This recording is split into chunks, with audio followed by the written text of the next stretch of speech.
further ado, the real reason you're all here tonight, to hear from Monika Korra.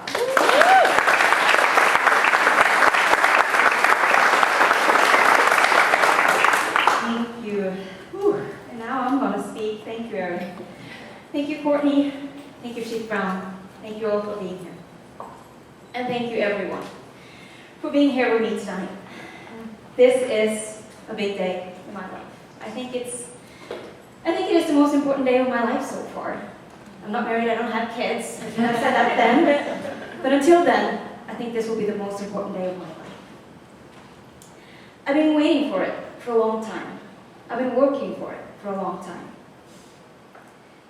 And I'm so grateful to be here today and to be able to share it with all of you. That is what makes all this real. The feelings of gratefulness, of happiness, you guys make that real. So thank you. Today, to me, it's kind of the end of something and the beginning of something. It's the end of this long journey, my healing process. It's been a long process. I had tough days, I have to admit that. But today, I feel like that ended. This was my goal, to write a book. And after today, it's not about me anymore. It's not about what happened to me. It's about how I can use that, how we now can use that to help others. So in that sense, it's a new beginning, and it's starting today. And I'm so thankful to share that all with you. In a way, I don't even think I know that this is real. Brad, can I borrow your book? I need to hold on to it to make sure it's real. I wonder how many times I've been going like, to make sure that this is real. It's been a long process. But I just hope and pray that this book will be able to help others. It is a book about hope and healing. And that's what I want others to gain from it. Some hope, some healing. And I have to say, without all of the help and support that I've received along the way, this would have been a really, really sad book. But it's not. I'm so grateful for all the help and support. The police officers, the way they found my offenders 3 days later, that's what made it possible for me to find back to a normal life. The DA's office made sure that they received lifetime. That's what gave me my freedom back. Yeah.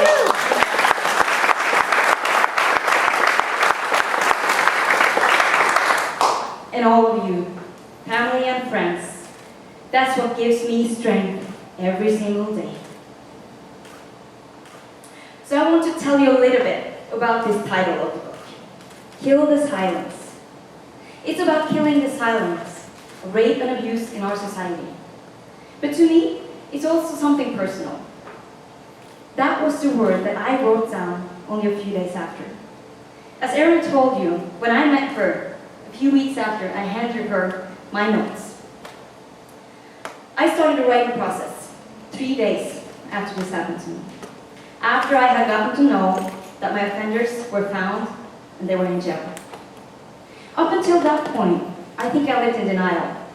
I was scared. I didn't even want to think about what happened to me.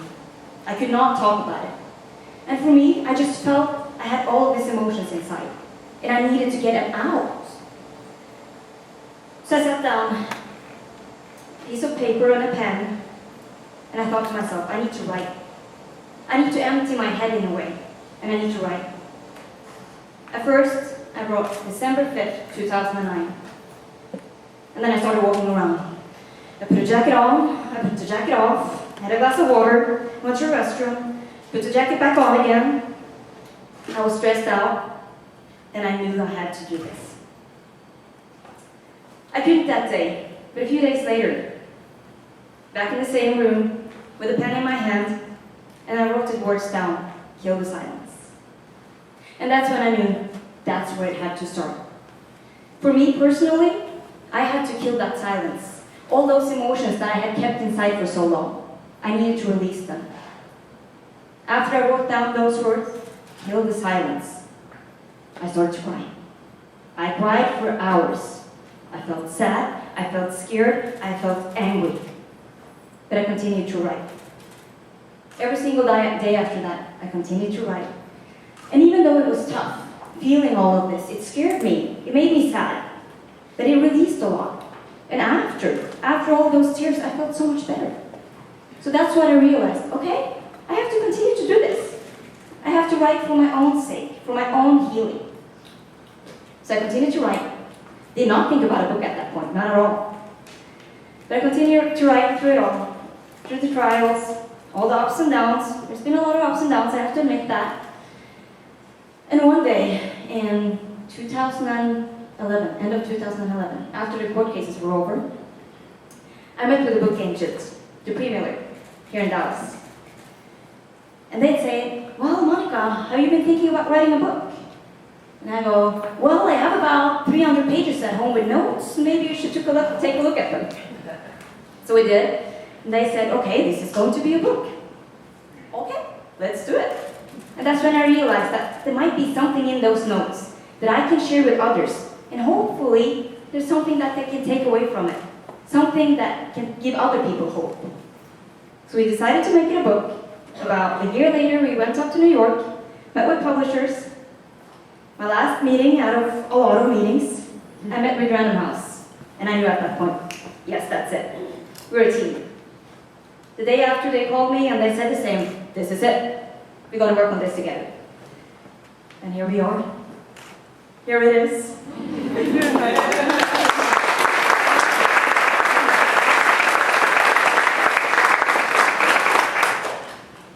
So I want to say, the title of the book, Kill the Silence. It was personal to me, and it's also bigger than that. In our world, we need to kill the silence surrounding rape and abuse. We need to talk about it. We need to acknowledge that it's a problem. We need to tackle it. We need to fight it. And the only way we can do that is to do it together.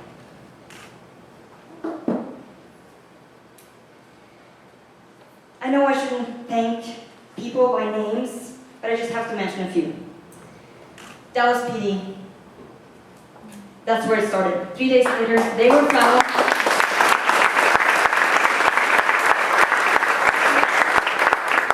I would not have been here today. I would have been scared inside my room if they hadn't been found.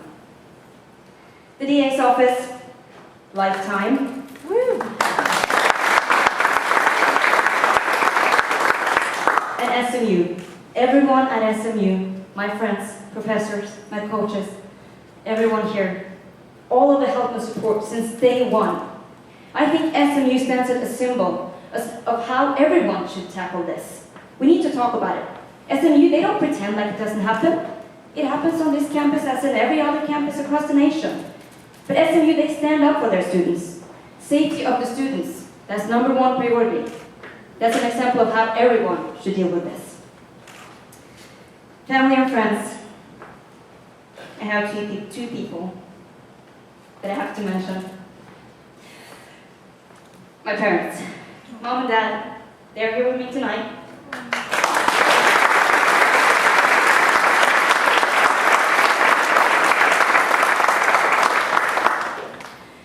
To call them and tell them what had happened to me. That is the worst thing that I ever done. I dialed their number over and over and I tried to come up with a good way of telling them what had happened. But there's no good way to tell parents something like this. So I just had to tell them the truth. But I was scared. They were sitting on the other side of the world back home in Norway. But I told them the truth. Didn't even take them seconds. My mom goes right away, Monika, you are strong. We know you. And you are not in this alone. We are in this together. That's when I first believed that I would be able to work my way through this and find my way back to a normal life. I admire my parents so much. And they support me through all of this. And believe me, I know it's hard on them. For me even to stand here today and to write this book, I know it's tough because they want to protect me in every way possible. And they even told me, leading up to this, it scares us. Because when you do this, when you talk up openly about this, we don't know how people would respond. They cannot protect me from that. But they trusted me. And they told me, you need to do what you need to do. And we are in it with you. We're in it together.